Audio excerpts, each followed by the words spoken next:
tông kha an tập lâu không in cái này chân chú tu tin cũng thành công vào cái này là chỉ là ngày vào cái này là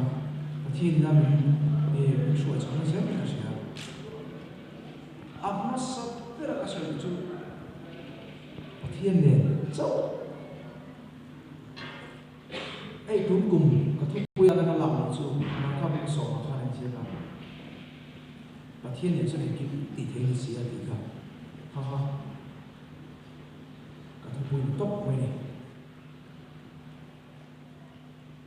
sân chú hay nhiều lắm mà bây giờ pakatin truck driver này cái khu vực là phòng chuyên xe là bảo đâu có dạng chuyên nghiệp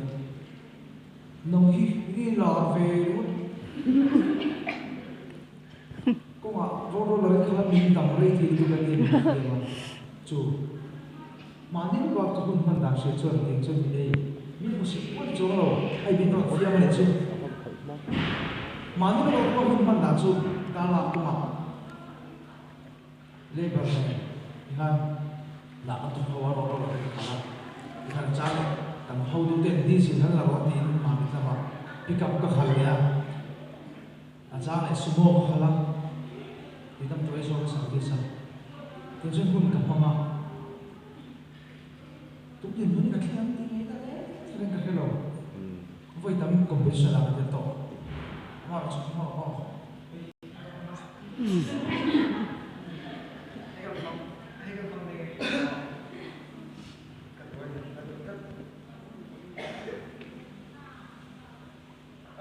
anh có lên